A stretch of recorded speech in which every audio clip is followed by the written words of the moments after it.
हिमाचल प्रदेश में 2 दिनों की भारी बारिश से हुए नुकसान के बीच मुख्यमंत्री सुखविंदर सिंह सुक्खू ने कहा है कि सरकार अगले सप्ताह मानसून की स्थिति और राहत तैयारियों को लेकर समीक्षा बैठक करेगी। उन्होंने कहा कि प्रदेश में हालात सामान्य है और पर्यटक बिना किसी संकोच के हिमाचल आए।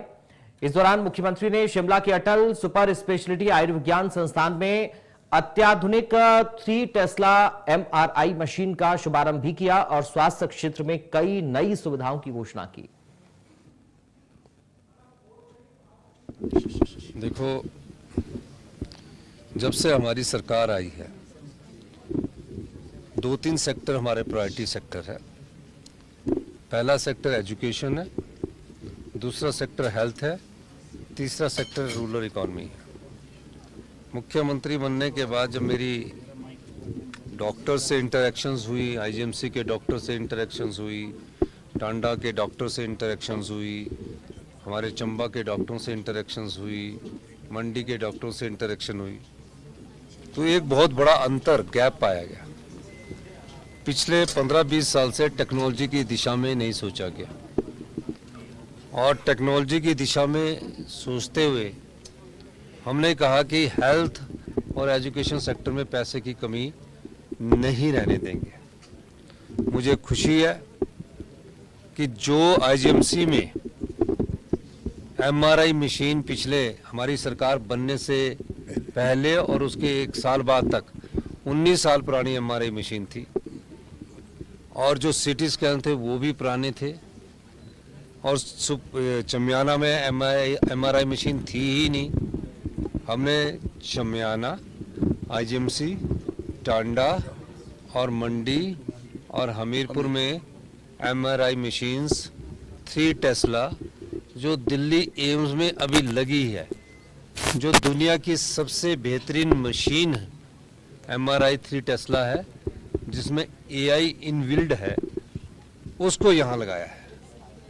19 साल पुरानी मशीन को तो ठीक करते करते मेंटेनेंस का ही इतना खर्चा आया है, तो ये लग चुकी है।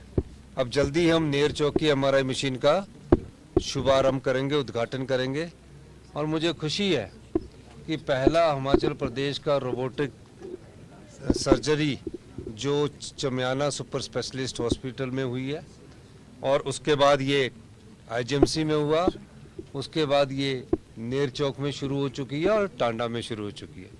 तो जब तक टेक्नोलॉजी से हम अपने डॉक्टरों को लेस करेंगे, हमारे डॉक्टर पूरे हिंदुस्तान में उनका अपना नाम है, हमारे डॉक्टर हिमाचल प्रदेश के जो है सेवा भाव उनके मन में है और निश्चित रूप से मेरा ये मानना है कि अभी कुछ अगले 3 महीने में यहाँ हम ऑटोमेशन लैब लगा देंगे।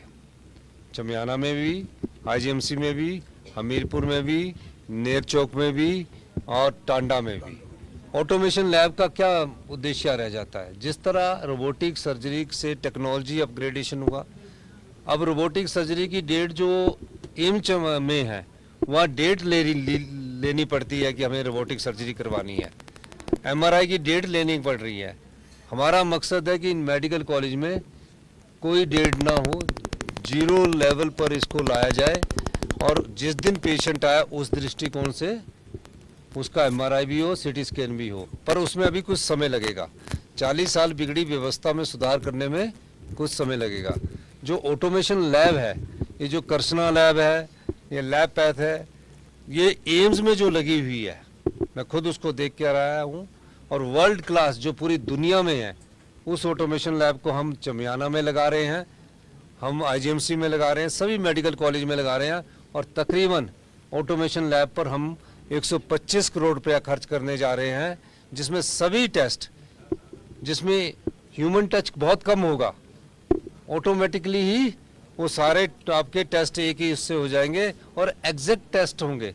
इसमें ह्यूमन जब टेस्ट करते हैं तो उसमें थोड़ी बहुत ऊंचा नीचा हो सकता है, लेकिन ये सब बेस्ट टेस्ट होंगे और चमियाना सुपर स्पेशलिस्ट हॉस्पिटल को हम बहुत ज़्यादा अपग्रेड करने जा रहे हैं ताकि वर्ल्ड क्लास सुविधा यहाँ हो और हमारे हिमाचल के लोगों को सस्ते दामों पर वर्ल्ड क्लास सुविधा यहाँ उपलब्ध हो।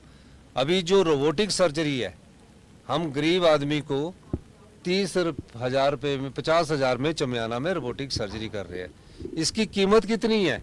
और 65,000 रुपया हम इसमें सब्सिडी दे रहे हैं। कितनी दे रहे हैं? 1,15,000 एक ऑपरेशन में जो उसके मशीन्स लगती है वो हम उसकी दे रहे हैं।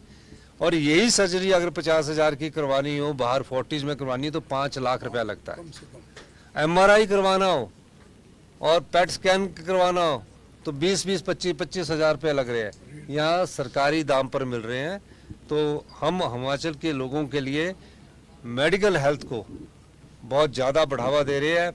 अभी समय लगेगा, लेकिन अगले 5 सालों में जो मेडिकल टेक्नोलॉजी और जो मेडिकल सिस्टम में हमने व्यवस्था परिवर्तन किया है, आप पाएंगे डॉक्टर्स की नियुक्ति हो रही है, असिस्टेंट प्रोफेसर की नियुक्ति हो रही है और पे स्केल भी हम इनका अच्छा करने जा रहे हैं, जहां हमें